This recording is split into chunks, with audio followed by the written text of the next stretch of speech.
Bayangkan satu keadaan. Mesin hospital tiba-tiba berbunyi kuat. Pip, pip, pip, pip, pip, pip, pip. Seorang jururawat menjerit. Kod blue, kod blue. Jururawat berlari. Doktor mengambil posisi. CPR dimulakan. Di atas katil itu, seorang pesakit sedang berjuang di antara hidup dan mati.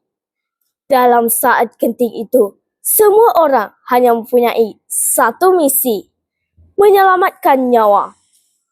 Namun, persoalannya, adakah semua usaha manusia mampu menentang takdir? Assalamualaikum dan salam Malaysia Madani. Pergi ke taman memetik bunga, bunga dipetik di tepi perigi. Assalamualaikum pembuka bicara. Izinkan saya memperkenalkan diri. Nama diberi Farah Azahra binti Muhammad Fairuz, berumur 12 tahun dari SK Kakak Play 2. Kod sekolah saya JBA 1136. Pada masa lapang, saya amat gemar memanfaatkan masa dengan membaca buku cerita. Pada video kali ini, saya amat teruja untuk berkongsi buku cerita yang saya baca bertajuk Diagnosis 2 yang diterbitkan pada tahun 2015. Buku siri motivasi dan inspirasi, Diagnosis 2 merupakan sequel kepada buku Diagnosis yang diterbitkan pada tahun 2014 dan merupakan buku bestseller MPH, BBAKL dan Kinokuniya. Buku ini bertemakan cerita sebagai seorang doktor. Buku ini mengandungi 358 halaman dengan 35 buah cerita daripada 7 orang penulis yang semuanya adalah doktor perubatan. Kesemua cerita di dalam buku ini merupakan kisah sebenar mereka. Ayo mari bersama saya resensi buku ini.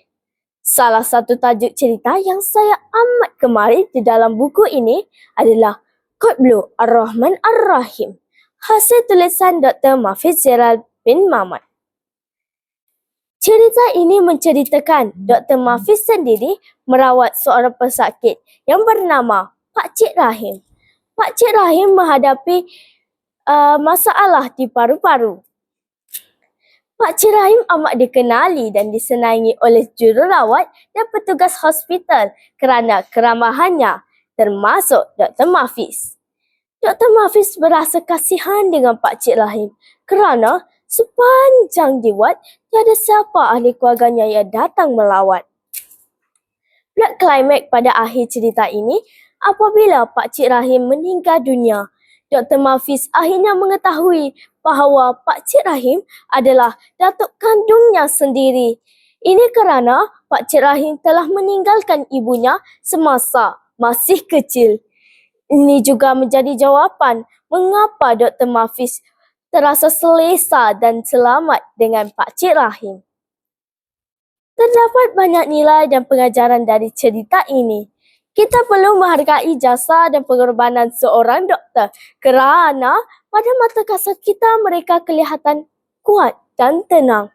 Namun, mereka juga manusia yang mempunyai perasaan. Selain itu, menghargai masa bersama keluarga juga penting kerana dalam kesibukan kita mengejar dunia, kita kadang terlupa untuk menghargai keluarga. Bak kata Pak Cik Rahim, keluarga itu penting, tiada apa yang lebih penting dari keluarga.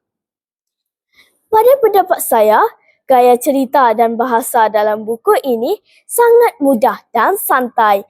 Selain itu, jalan cerita yang sebenar dalam dunia perubatan ini boleh menarik lebih ramai pembaca remaja untuk membaca buku ini.